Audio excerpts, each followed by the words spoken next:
Ahoj, ahoj a vítaj pri novom podcaste Chcem sa učiť. Ja som Andrea, lektorka anglického jazyka a dnes budeme končiť knihou The Secret Garden. Prečítame si 8. kapitolu, nie je vôbec dlhá, takže ti to nezaberie veľa času. Čo sa stalo v minulej kapitole? V minulej kapitole všetky 3 deti chodievali do záhrady s tým, že Colin pomaličky sa snažil učiť chodiť. Záhradník Ben ich prichytil a zistil, že chodia do tej záhrady a potom aj mama Dickena vedela o tom, že tam chodia aj s Colinom, aj s Mary, pretože Dickon nevedel udržať tajomstvo a povedal jej o tom, predsa len je to dieťa, je to normálne. Ale pomaličky teda Colin sa snažil chodiť, stále vyzeral zdravšie a zdravšie, ale Colin a Mary mali plán, že nemôžu nikomu dať vedieť, že vlastne našli tú záhradu, takže stále keď prišli domov, tak jedli len trošičku, napriek tomu, že boli veľmi hladní, pretože využili veľa energie. A taktiež Colin bol stále taký naštvatý a teda, aby si služobníctvo nič nevšimlo. A teraz pokračujeme ďalej. Chapter 8. Mr. Craven comes home. While the secret garden was returning to life, a man with high, crooked shoulders was wandering around the most beautiful places in Europe. For 10 years he had lived his lonely life, his heart full of sadness and his head full of dark dreams. Everywhere he went, he carried his unhappiness with him like a black cloud. Other travelers thought he was half mad, or a man who could not forget some terrible crime. His name was Archibald Craven.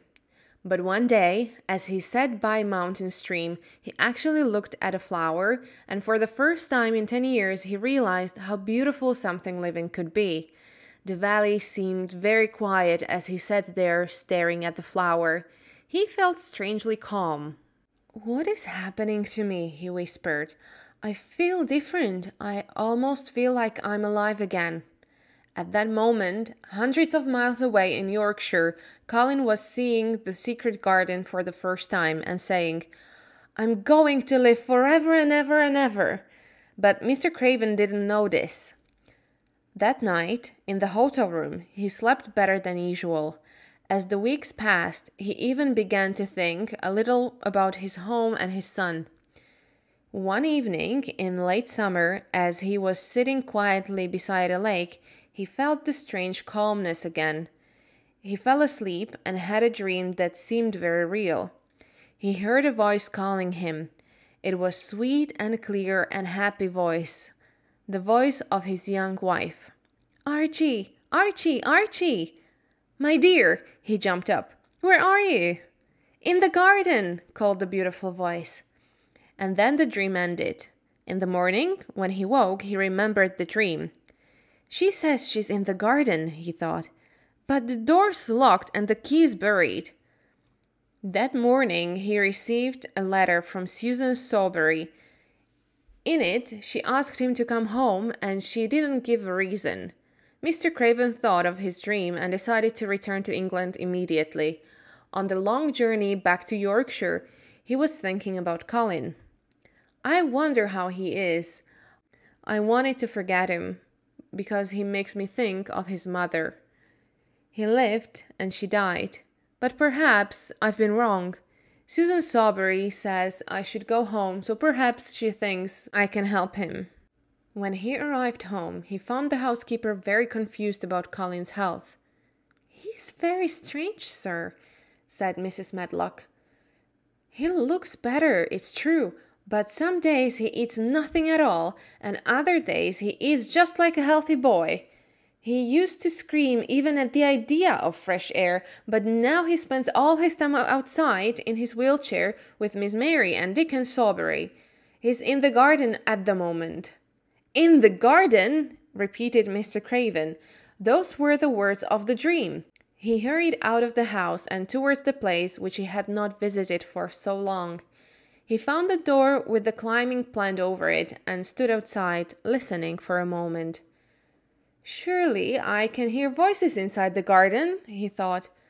"Aren't there children whispering, laughing, running in there? Or am I just going mad?" And then the moment came when the children could not stay quiet. There was wild laughing and shouting, and the door was torn open. A boy ran out, a tall, healthy, handsome boy, straight into the man's arms. Mr. Craven stared into the boy's laughing eyes.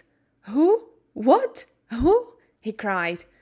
Colin had not planned to meet his father like this, but perhaps this was the best way to come running out with his cousin and his friend. "Father," he said, "I'm Colin. You can't believe it. I can't believe it myself. It was the garden and Mary and Dickon, and the magic that made me well. I've kept a secret up to now. Aren't you happy, Father? I'm going to live forever and ever and ever." Mr. Craven put his hands on the boy's shoulders. For a moment he could not speak. "Take me into the garden, my boy," he said at last, "and tell me all about it." And in the secret garden, where the roses were at the best, and the butterflies were flying from flower to flower in the summer sunshine, they told Colin's father their story. Sometimes he laughed and sometimes he cried, but most of the time he just looked, unbelieving, into the handsome face of the son that he had almost forgotten. "Now," said Colin at the end, "it isn't a secret anymore. I'll never use the wheelchair again. I'm going to walk back with you, Father, to the house." And so that afternoon, Mrs. Medlock, Martha, and the other servants had the greatest shock of their lives. Through the gardens towards the house came Mr. Craven, looking happier than they have ever seen him. And by his side, with his shoulders straight, his head held high, and a smile on his face, walked young Colin. The end of the book. Páčil sa ti koniec príbehu? Myslím si, že bolo to veľmi pekné, pozitívne. Človek mal takú dobrú náladu z toho a predsa len happy ending je happy ending. Takže skončili sme teda knihu level 3.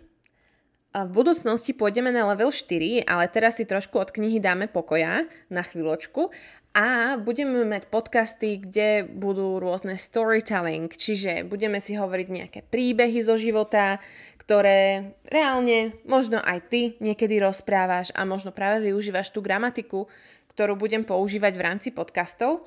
Tak trošku budú iné tie podcasty z toho dôvodu, že budeme mať aj otázky na opakovanie, teda vždy, keď sa povie nejaký príbeh, tak si zopakujeme, spýtam sa ťa nejaké otázky, že či reálne si aj pochopil tomu, čo som hovorila.